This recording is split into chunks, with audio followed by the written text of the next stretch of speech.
तो सर, ये जो आलमी सतह पर इंडिया बड़ा एक्टिव हो गया है और इनके यहाँ जो वक्त, ये क्वाड बैठक से पहले विदेश मंत्री एस जयशंकर ने पाकिस्तान को एक्सपोज किया।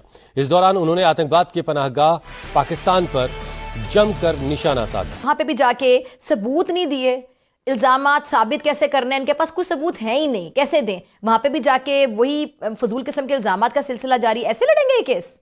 Terrorism is one of the gravest threats to humanity. Is a larger significance of the message of zero tolerance. दोस्तों, डॉक्टर जयशंकर ने न्यूयॉर्क में है। Well, in a powerful address at the United Nations, India's External Affairs Minister S. Jaishankar emphasized the urgent need for collective action against terrorism. लेकिन उन्होंने वहां पे एक interview दिया है कि अंतर्राष्ट्रीय स्तर पर बार बार इस तरह की बात कहना इसलिए जरूरी हो जाता है क्योंकि ये देश को और दुनिया को ये बताना होगा कि पाकिस्तान किस तरह से लगातार आतंकवाद को पनाह दे रहा है। क्या कुछ कहा है जयशंकर ने, आपको बताते हैं। और इंडिया आपको पता है वैसे छाया हुआ है तमाम वेस्टर्न आउटलेट्स में। दे हैव हैड उनका इन्फ्लुएंस काफी ज्यादा। वहां पे उन्होंने पाकिस्तान की बड़ी क्लास लेने की कोशिश की है, जिसमें उन्होंने कहा है जी कि जनाब टेररिस्ट ऑर्गेनाइजेशन के कॉर्पोरेट हेडक्वार्टर्स हैं। हलाली साहब, मैं आपसे ब्रेक पर जाने से पहले मैंने आपसे कहा था डबल एज शॉट की बात की थी पाकिस्तान, क्या जवाब देंगे काबिल एहतराम जफर हलाली साहब? कहा है कि मोदी के जो लोग हैं वो एंटरप्राइज है जो मोदी हेड करता है। ये जो मोदी कहता है कि मैं भागूंगा लोगों को पीछे, हर आदमी को पकड़ूंगा। मैं अगर पाकिस्तान का सदर होता तो मैं स्टेटमेंट देता कि तुमने ये तो दुवाल के साथ ये पॉलिसी बनाई है। पाकिस्तान एक मुश्किल वक्त में है। यहाँ पे अगर सोशल अनरेस्ट है, पॉलिटिकल अनरेस्ट है, फाइनेंशियल अनरेस्ट है, तो पाकिस्तान के नर्व सिस्टम पे हमला करो, पाकिस्तान को छोटा महसूस कराओ और पाकिस्तान को कहो तुम्हारे ये हालात हो गए हैं कि अब अफगानी भी तुम्हारे पास नहीं आना चाहते बिकॉज तुम अफगानियों को कुछ नहीं समझते।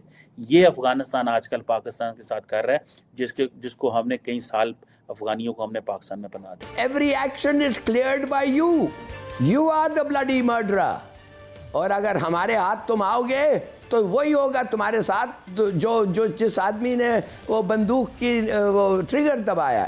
कहने की बात ये है कि ये कौन है ये जो कह रहा है ऐसी बातें? खुद ये इनिशिएट किया पहले दिन से जब ये आया था इन पावर।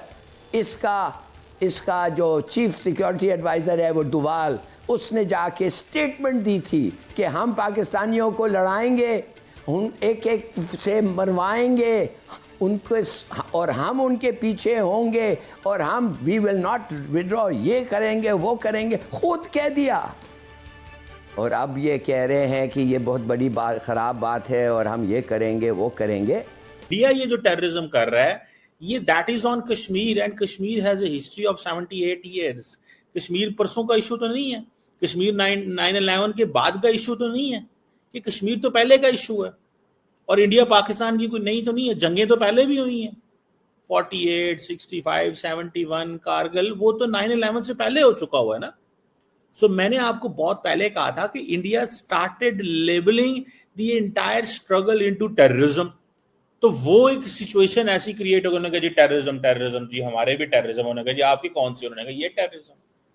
समझ रहे हैं अब आप? सो ये चीजें चलती हैं। सो उन्होंने कहा जी टेररिस्ट हेडक्वार्टर है। और दूसरा ये जी कि जो वो कश्मीरी भी एक बात करते हैं, वो कहते हैं जी कि हमारी तो ये economic warfare, act of economic warfare, ठीक है। सो पाकिस्तान का मुकदमा इसमें पता क्या है? पाकिस्तान क्या कहता है? पाकिस्तान कहता है कि जो कश्मीर में हुआ ये फॉल्स फ्लैग था। There were organisations there, they were allowed to operate. Indian government को पहले ही पता होता है because they have a lot of presence. उन्होंने बड़े इतने अरबों रुपए लगाते हैं यार कश्मीर के ऊपर, एंड उनको पता नहीं है। और वो कहते हैं उनको पता था, दे न्यू, या उन्होंने कुछ लोगों से ऑपरेट करवाया। ये पाकिस्तान का व्यू मैं बता रहा हूं आपको। आप पाकिस्तान के किसी भी इलाके में दहशतगर्दी का वाकया करा दें, पर्टिकुलरली टूरिस्ट एरिया में, तो लोग वहां जाना कम कर देंगे ना।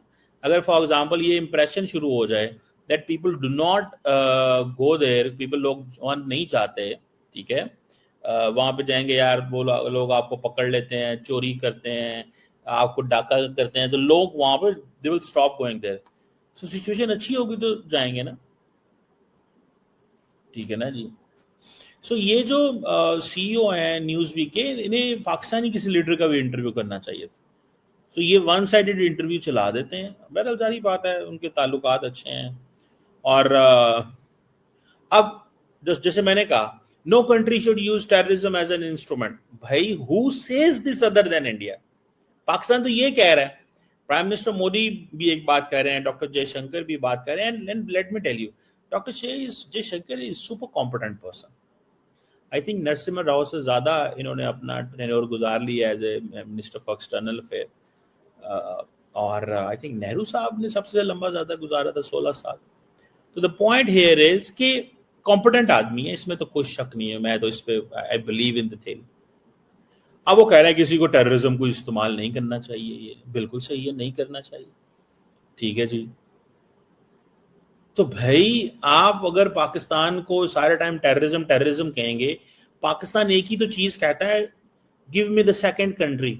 नमस्कार दोस्तों एक बार फिर से यूएन की मंच से भारत ने दहाड़ा है। एस जयशंकर ने दोस्तों दुनिया को ये बता दिया है कि भारत आतंकवाद पर किसी भी तरीके का समझौता नहीं करेगा। तो दरअसल उन्होंने साफ साफ एक तरफ चाइना और एक तरफ अमेरिका को भी टारगेट किया कि न्यूक्लियर ब्लैकमेल पर चुप्पी साध ली जाती है, आतंकवाद को प्रॉक्सी के तौर पर यूज किया जाता है। तो दोस्तों अभी हमने कुछ दिन पहले देखा था, पाकिस्तान के मंत्री ख्वाजा आसिफ ने एक बयान दिया था, अमेरिका के लिए हमने न जाने कितने काम किए। तो यूएन की मंच से डॉक्टर एस जयशंकर का ये बात सुनकर पूरा पाकिस्तान सदमे में है कि भारत ऐसा कैसे बोल सकता है। लेकिन दोस्तों भारत ने भी ठान ली है, आतंकवाद के मुद्दे पर भारत किसी भी तरीके का समझौता करने पर तैयार नहीं है। आतंकवाद को भारत हर जगह हर एक मंच पर मुद्दा बनाकर भारत उठा रहा है, जो कि दोस्तों दुनिया के लिए बहुत ही ज्यादा जरूरी है, क्योंकि हमारे देश में ये लोग आतंकवादी घटनाएं करवाते हैं जिससे कि न जाने कितने सैनिक दोस्तों हमारे मारे गए। इसलिए आतंकवाद का मुद्दा उठाना बहुत ही ज्यादा जरूरी है। इसी के साथ वीडियो को लाइक और शेयर कीजिए और चैनल को भी सब्सक्राइब कीजिए।